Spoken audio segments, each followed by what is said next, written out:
രേഖാചിത്രം സിനിമയുടെ പുതിയ പോസ്റ്റർ റിലീസ് ചെയ്തിട്ടുണ്ട്. ഈ വരുന്ന 9-ാം തീയതിയാണ് സിനിമ തിയേറ്ററുകളിലേക്ക് റിലീസിനെത്തുന്നത്. വിശാലിന്റെ ഒരുപാട് വർഷങ്ങളായിട്ട് റിലീസ് ചെയ്യാത്തൊരു സിനിമയുണ്ട്. മദഗജരാജ എന്നാണ് സിനിമയുടെ പേര്. എംജിആർ എന്നാണ് ഷോർട്ടായിട്ട് പറയുന്നത്. ഈ ഒരു സിനിമ ഈ വരുന്ന 12-ാം തീയതി പൊങ്കൽ റിലീസായിട്ട് തിയേറ്ററുകളിലേക്ക് എത്തുകയാണ്. പഴയ സിനിമയാണ്. ഒരു കോമഡി ആക്ഷൻ എൻ്റർടൈനറാണ് സിനിമ. ഔട്ട്ഡേറ്റഡ് ആകുമെന്ന് അറിയില്ല.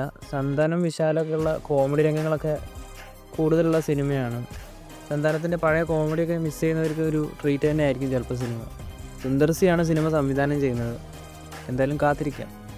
ഐഡൻറ്റിറ്റി സിനിമയുടെ ഓപ്പണിംഗ് ലിസ്റ്റ് കേരള കളക്ഷൻ വന്നിട്ടുണ്ട്. 1,08,00,000 രൂപയാണ് സിനിമ കേരള ബോക്സ് ഓഫീസിൽ നിന്നും ആദ്യ ദിനം നേടിയിരിക്കുന്നത്. മമ്മൂക്കയുടെ ബസൂക്ക സിനിമയുടെ റിലീസ് ഡേറ്റ് ഇപ്പോൾ ഒഫീഷ്യലി അനൗൺസ് ചെയ്തിട്ടുണ്ട്. സിനിമ ഫെബ്രുവരി 14-നാണ് തിയേറ്ററുകളിലേക്ക് എത്തുന്നത്. ഒരു ഗെയിം ത്രില്ലർ ആക്ഷൻ മോഡിൽ ഒരുങ്ങുന്ന സിനിമയാണ് ബസൂക്ക. ഡിനോ ഡെന്നീസ് ആണ് സിനിമ സംവിധാനം ചെയ്യുന്നത്. സിനിമയുടെ ടീസറൊക്കെ നേരത്തെ പുറത്തു വന്നതാണ്. ദിലീപിൻ്റെ ബബ്ബബ്ബ സിനിമയുടെ റിലീസ് ഡേറ്റിനെ കുറിച്ചുള്ള ഒരു അപ്ഡേറ്റും വന്നിട്ടുണ്ട്.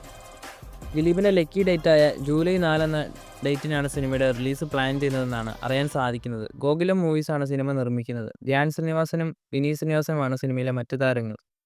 മാഡ് ഓഫ് ഫിലിംസിൻ്റെ യൂണിവേഴ്സിൽ വരുന്ന അടുത്ത 8 ചിത്രങ്ങളുടെ റിലീസ് ഇപ്പോൾ അനൗൺസ് ചെയ്തിട്ടുണ്ട്. അതായത് ഹിന്ദിയിൽ പുറത്തു വന്ന ഹൊറർ കോമഡി ചിത്രമായ സ്ത്രീ എന്ന സിനിമയുടെ യൂണിവേഴ്സിൽ വരുന്ന ചിത്രങ്ങൾ. കൂടുതൽ സിനിമകളുടെ അപ്ഡേറ്റുകളുമായി അടുത്തൊരു വീഡിയോയിൽ കാണാം.